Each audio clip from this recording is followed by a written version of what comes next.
In this video, I want to talk about something Christ said about building a tower or marching with an army. But I'm going to focus on building a tower. Christ gave a parable, and he asked them a rhetorical question.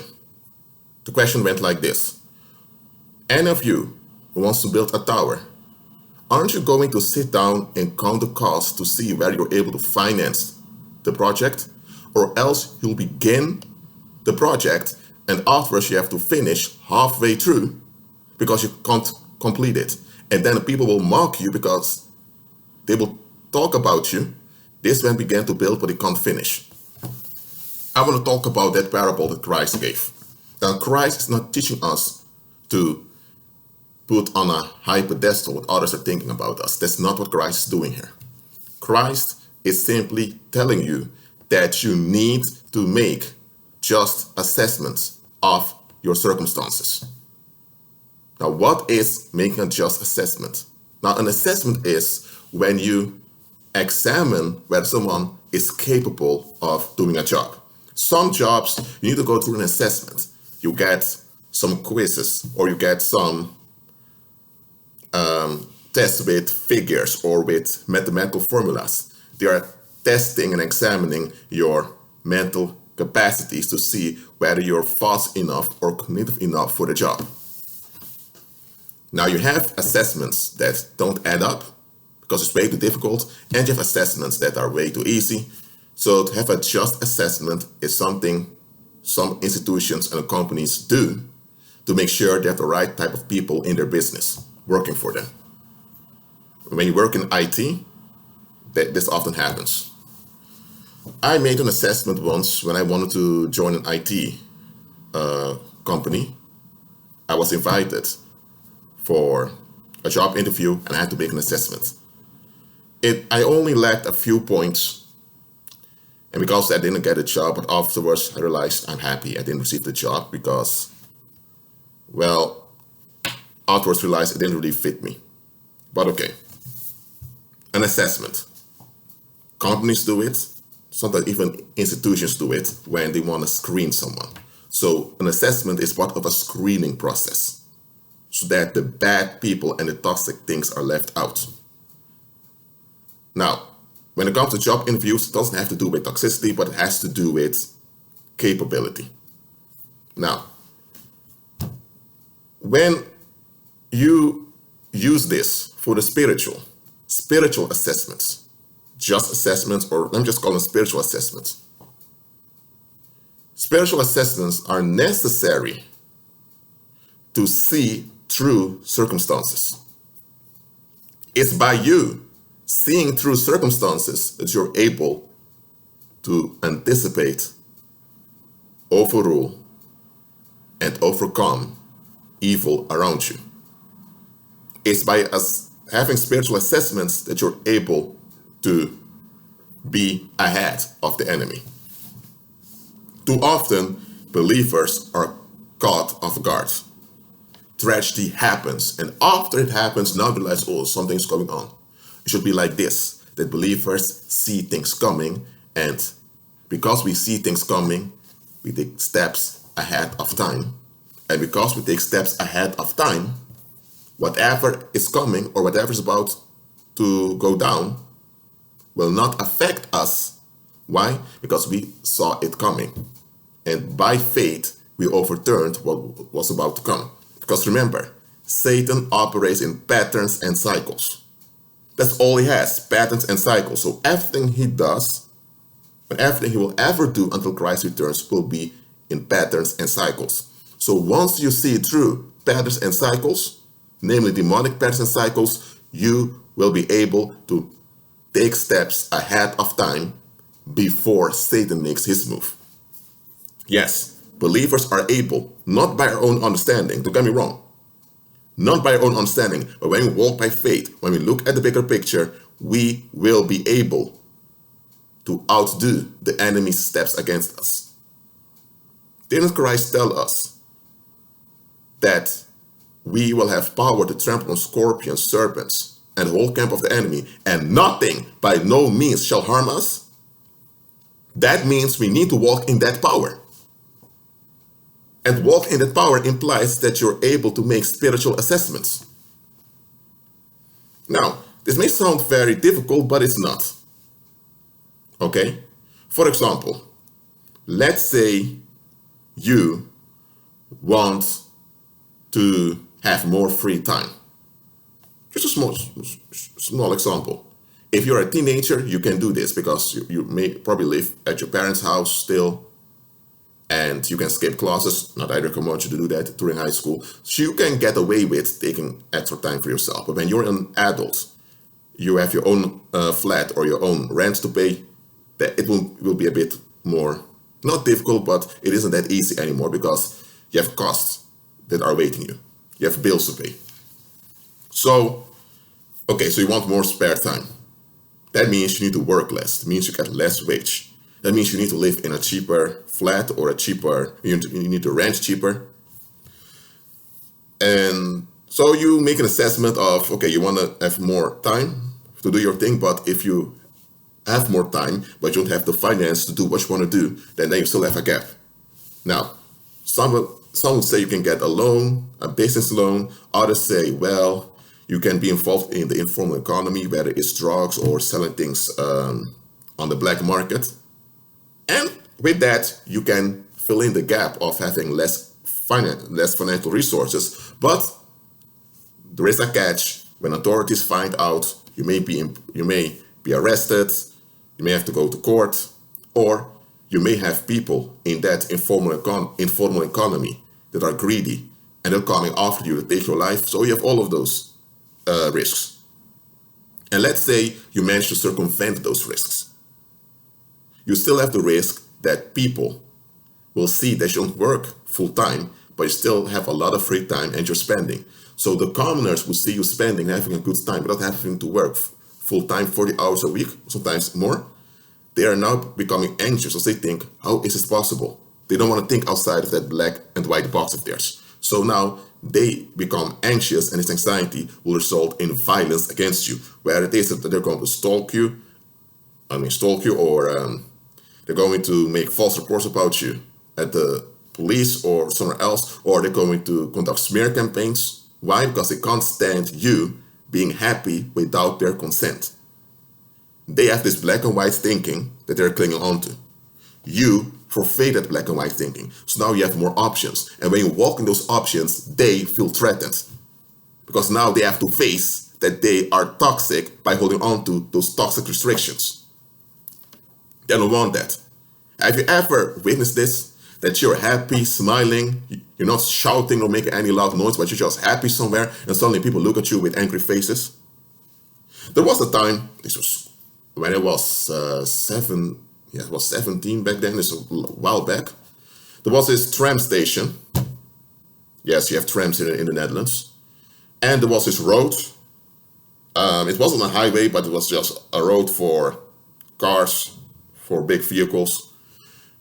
And you had some buildings over there, so it wasn't a very quiet area. You had cars passing by, sometimes trucks passing by. You had the metro over there, and here you had the tram, and it was in Schiedam. Okay, so those that know Schiedam, they know how this is situated. There were 3 Dutch guys, one probably 17, like me, one in his 20s, and some guy in his 30s probably. They were standing there, and there were some young, I would say 5 or 6 Dutch teenagers. I think they were teenagers, maybe going towards the 20s. They were on their bicycles, passing by, and they were having a good time. They were laughing, shouting. They were just happy. And what happened? I was standing there, I'm saying, okay, they're happy. But those other Dutch folks over there looked at them, those 3 Dutch men, and I saw they were angry, bitter. And one of the guys said, how are you back? That means, shut up. The saying shut up in a very rude way in Dutch, by the way. So I was thinking, what? And those guys were on their way. They weren't standing in a place making noise. They were on their way. So if those 3 Dutch guys at that tram station would have waited 30 seconds, they wouldn't have heard him anymore.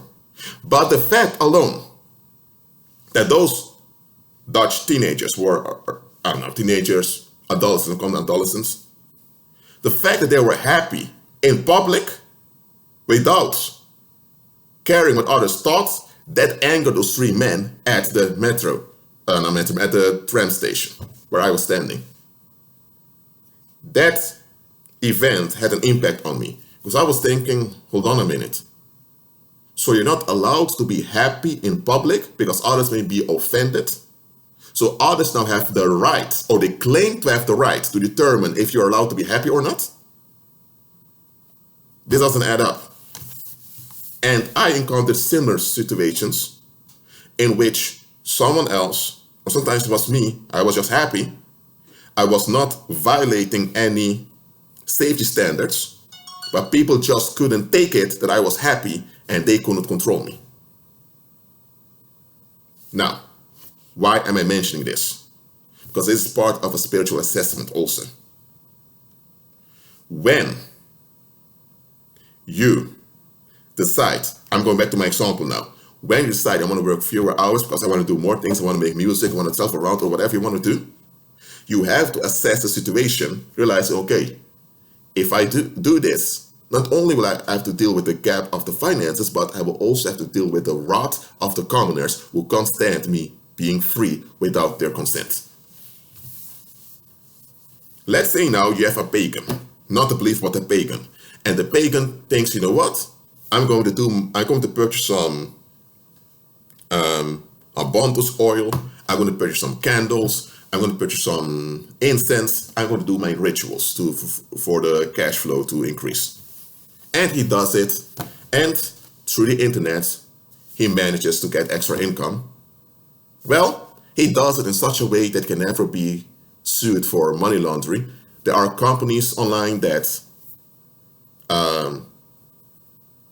wants to have business contacts, and he assigned to being a business contact and gets payment of hundreds of euros each month extra, but he can never be charged for anything because on black and white he cannot be held accountable for whatever those other people doing with the cash flow. So he did his pagan ritual, the paranormal activity worked, and now he has an extra income that he can legally justify. So even though the cash flow is not completely clean, they can't blame him. He did it smart. But there was one thing he didn't assess. There's one thing he didn't see. He works fewer hours now. And he purchased new clothes, and he went to Spain on holiday for a week. Then he went to Miami. Then he went to Dubai. He did this all within 3 months. All the other people around him had to work full-time jobs. One day, he had a detective from the local police station coming to his door, and he opened, and the detective told them, "Sir, I need to talk to you." So the detective comes in, and the detective tells him, "We received reports from your bank that you have suspicious activity." And then the guy hands in the papers, tells him, "Okay, this is where my income comes from. As you can see, I'm only a mediator in linking people, so I can never be held accountable legally for any bad thing that happens behind the scenes." And then the detective tells him, "You're correct, they can't do it. You're clean legally. You're not harming anyone. You just have an extra cash flow. But sir, I'm an experienced police officer. I grew and became a homicide detective. I'm warning you, move away from this place." And then the pagan's thinking, "What's that? Why do I have to move? What's this about?" And the older man tells him, "Sir, listen, I'm happy you have an extra cash flow, that you're able to do what you want to do. Of course, I'm happy for you, young man, but let me tell you, the fact that you're able to spend more and other people can't control how and where you spend it, it angers people. They're boiling on the inside. People at the bank, people that work at the bank, who notice your increase in cash flow, many of them are upset. You don't know who those people are, but they are upset. And I also noticed that people here in the neighborhood are talking about you in a bitter way.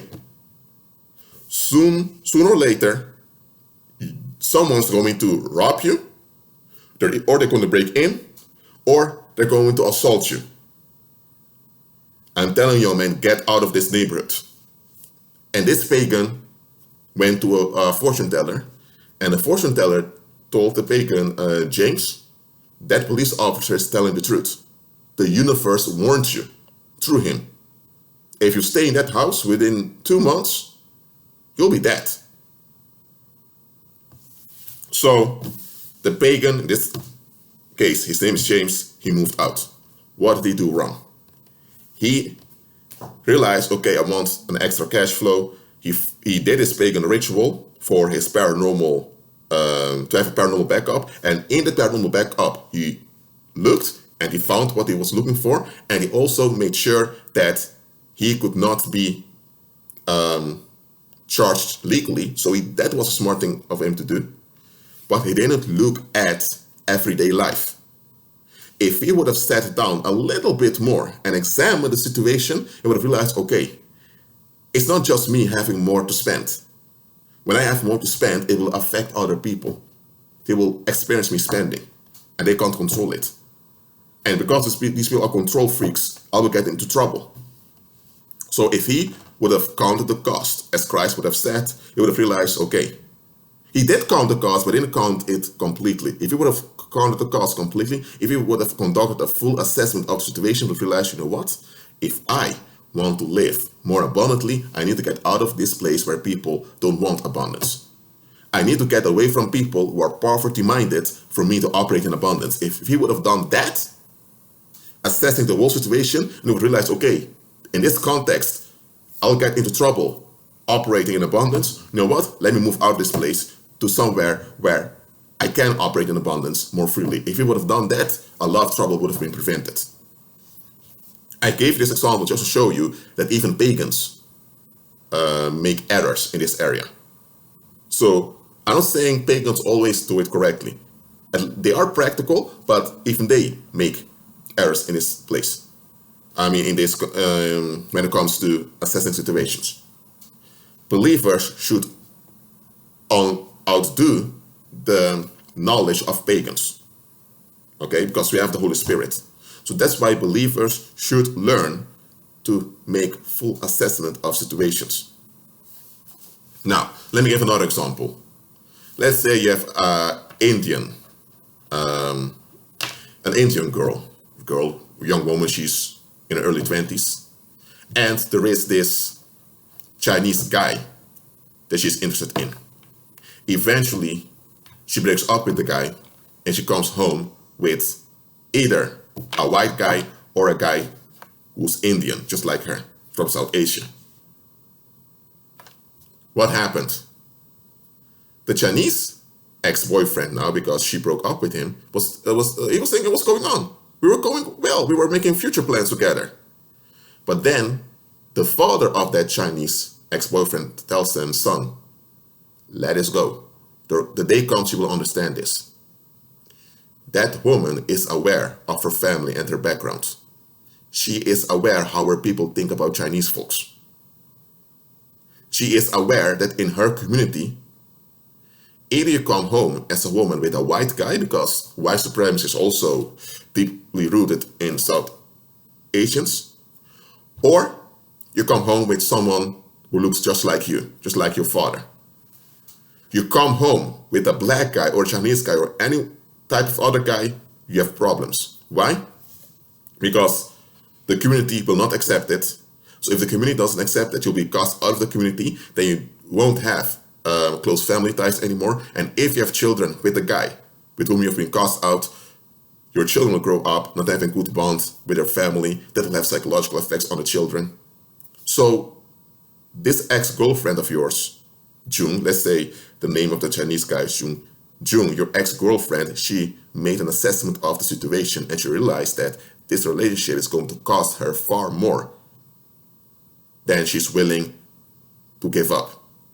She would have to give up her close family ties. She would have to give up a stable social environment for her future children. And she probably would face violence from people who were jealous and envious about her.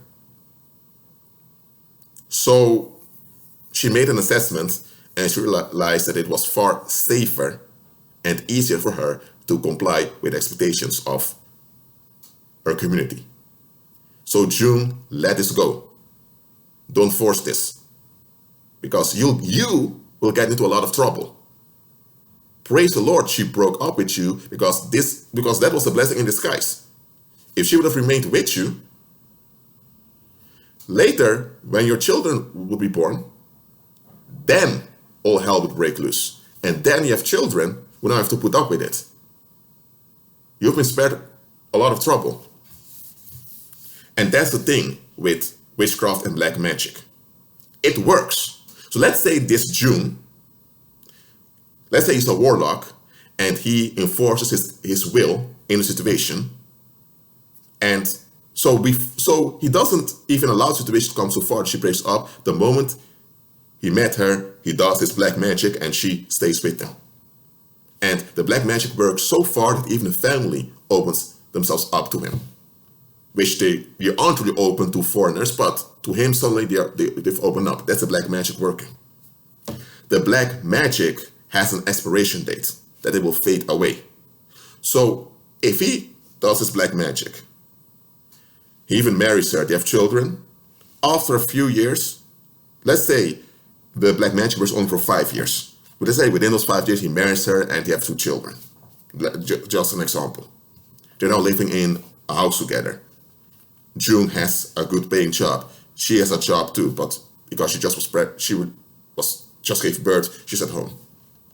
The black magic is fading away.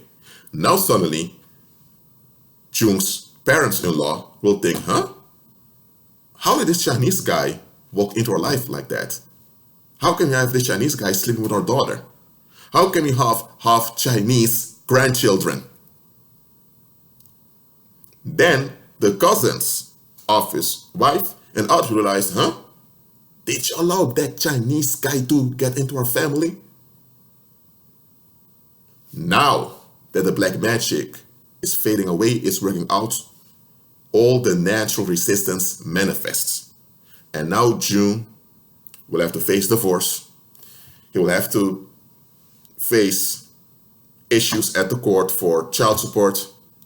He will have to pay a lot of legal fees to get access to his children. Maybe the children will be bullied by their maternal family. So now we have children that grow up with mental issues, which will turn into defective adults. So now the situation is very bad. Now, why am I giving you this example of this June? It's a fictive example, you know, it's a parable. I'm giving you this parable to show unto you that black magic and witchcraft, all I'm saying, the dark arts work, but just because it works doesn't mean it's the best for you. Let's say this June is a believer and he's born again. Let's say he's born again, that's why he's a believer, and he walks by faith. He walks by faith because he walks in the power of the Holy Spirit. He encounters this Indian girl, and the Indian girl becomes frightened of him, thinking, what is this? That's the protection from the Holy Spirit working on his behalf. He doesn't have to know why she acted that way. It's the protection working on his behalf. It can be that you're looking for a job, but they keep declining you. That's the protection at work for you. It can be that if you got a job at one of those places that you applied at, it can be that you would have gotten involved in a toxic work environment that would have harmed your health. Because you walk in the power of the Holy Spirit, that darkness bounced off. And because of that, they decide, no, we're not going to hire him, or we're not going to hire her. When you walk by faith, there are times you don't even need to make a spiritual assessment, because the power of the Holy Spirit keeps you safe automatically.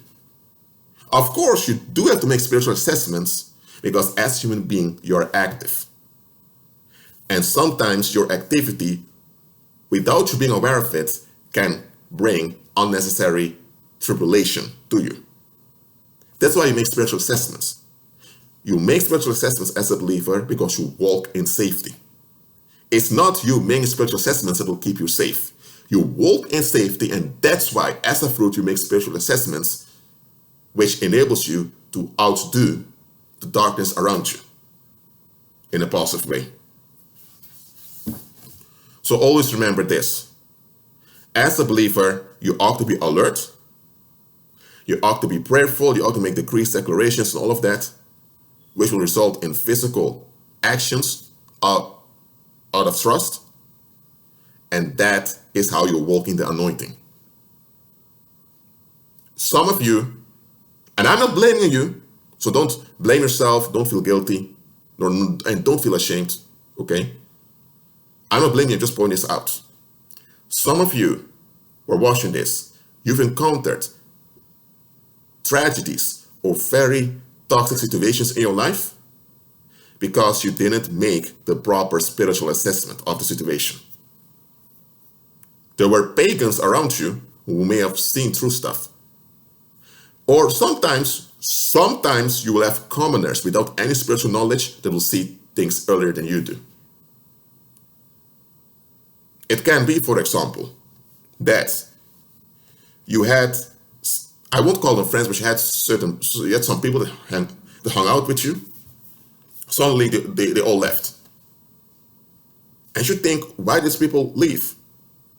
When you encounter them, they smile at you, they're very happy to see you, but they stay away from you. And you think, what's going on? And then one day, someone tells you, let's say your name is Frank. Frank, a couple of months ago, there were people after you. There were people blaming you. And the people that went after you even began to harass those that hung out with you, stalking them on social media, even going to their home address to inform about you. So a lot of folks decided to keep you at a distance because you were a target. And because you were a target, they realized if they kept being around you, they'll become a target also. I'm telling those people, they don't mean you any harm. They just realized that their own safety was at risk also. Spiritually, there are people out there that can sense when you are a target. And that's why they flee. Because they realize if I remain around him or her, I may get hit too. Which is logical.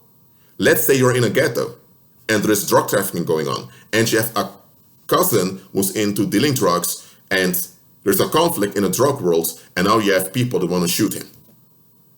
If you keep hanging out with that cousin, go with him to the club, or you go with him to the library, or whatever it is you're doing with him, the people that are following him will notice that you're with him often. And the people that are after him are now going to look for you when they can't find him. Or if he has people after him and he comes to your house often, soon the people that are after him are going to notice, he probably will be at his uncle's place. And they'll come at his uncle's place, means at your place, to look for him. And it can be that they're so upset that they don't even ask whether he's at home. They just load their gun and shoot. Let's say you're there with your family, and your cousin isn't even there, or nephew, or anyway, your relative isn't even there, and now someone shot at your house. Your children could have died. So your association with that cousin or nephew, anyway, that relative that's involved in drug dealing is harmful to you. Now, spiritually, it goes in a similar way. When you are the target of psychic violence, there are people around you that will sense it, and they will keep you at a distance. Why? Because they have no protection. You may have a protection because you walk by faith. Or if someone's a pagan, they have paranormal cover, but I don't address pagans here. So you're a believer, you walk by faith, so you have a protection around you. So the psychic violence doesn't harm you, but those that are around you will be affected by the explosions of negative energy that fall on your energy fields. And because they have no protection, they flee the scene. Very logical. In this case, they don't have any spiritual knowledge, but they assess the situation. Make proper spiritual assessments of any situation you are involved in. Or maybe not involved in a situation. Maybe it's something you want to do. I don't care whether it's going on holiday or buying an extra home or extending yourself socially, whatever it is. Make spiritual assessments to see what you're dealing with. It's then you're able to take steps ahead, to be ahead of the tribulation that will come. Because until Christ returns, believers will be the target of tribulation. Well, that's it for now. Keep agreeing with Christ and be at peace.